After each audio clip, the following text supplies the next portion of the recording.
সবার সঙ্গে আলাপ করি আগে একটু, তারপরে গল্প করব। রেখা। নমস্কার সুদীপ্তা দি, আমি রেখা গয়ান।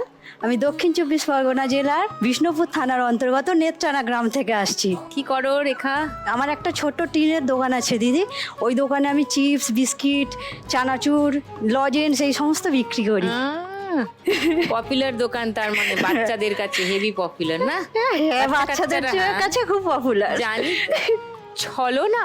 নমস্কার সুজিতা, আমি পূর্ব মেদিনীপুর গোবরা গ্রাম থেকে আসছি। আমার নাম ছলনা মণ্ডল। আমি ওই 20 লিটারের ড্রাম সাইকেলে করে করে পাড়ায় পাড়ায় দিয়ে আসি। জলের ড্রাম? জলের ড্রাম ও। পাড়ায় পাড়ায় দিয়ে আসি।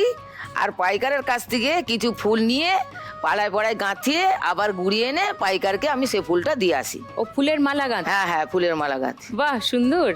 নিবেদিতা দি, নমস্কার সুদীপ্তা, আমি নিবেদিতা পাত্র, নামখানা, দক্ষিণ চব্বিশ পরগনা জেলা থেকে এসেছি। আচ্ছা। আমি নদীতে মাছ ধরি ও। এবং আয়ার কাজ করি। আচ্ছা, অসুস্থ কেউ হলে নাকি বাচ্চাদের?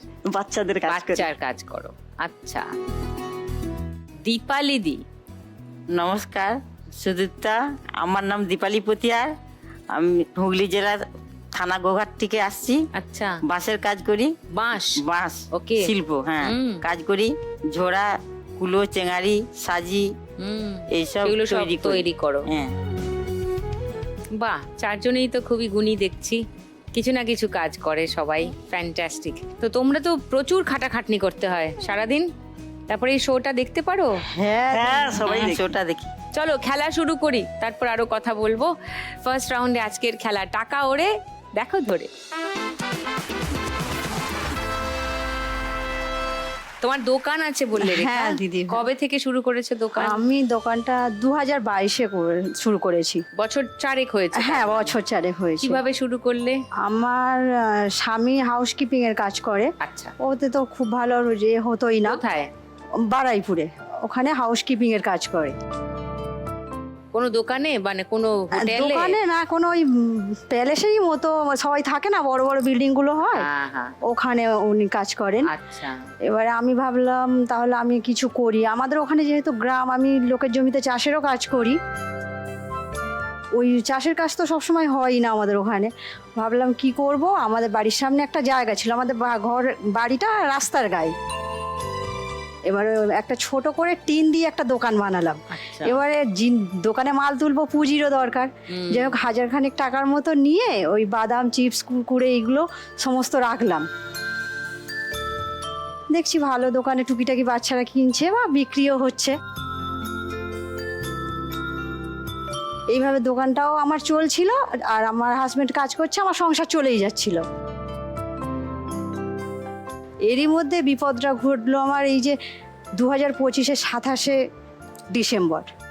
আমার মেয়ে, একমাত্র মেয়ে আমার, ওর পায়ে টোটো উল্টে গেল। পায়ের 5টা আঙুলের মধ্যে 3টে আঙুল পুরো ভেঙে গেছে।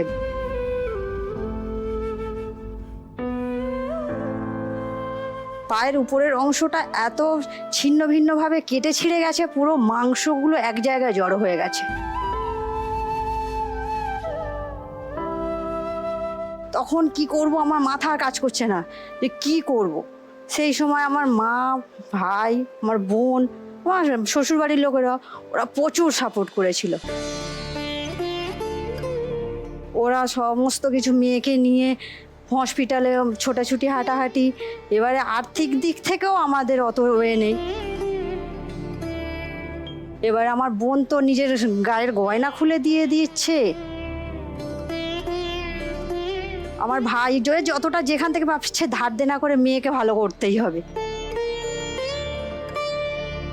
এবার ওর চিকিৎসাটা হলো, ওর তো পায়েতে 3বার অপারেশন হয়েছে। প্রথমে পাটাতে ওই আঙুলের মধ্যে স্টিলের লাগিয়ে রেখেছিল। তারপর এবার পাটা ব্যান্ডেজ করা, যদি পায়ের ভিতরটা যদি মানে খারাপ হয়ে যায় তার জন্য ওর পায়ে ভ্যাক লাগিয়ে রেখেছিল। ভ্যাকটা এমনই, যদি মানে জোরে কথা বলি ওর পায়ে আকর্ষণ টান করবে। পড়বে, হ্যাঁ। হ্যাঁ, যদি কাশি, যদি হাসি, যাই করি, মেয়ে খুব কষ্ট পেয়েছিল।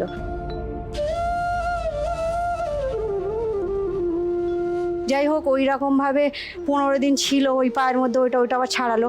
তারপরে এবার স্কিনটা ওই পায়ের উপরে তো সব পরিষ্কার করে দিয়েছে, ওই কিছু তার ছিল না। আবার ওর স্কিনটা নিল অন্য জায়গা থেকে, নিয়ে ওখানে আবার স্কিন গ্রাফটিং করলো।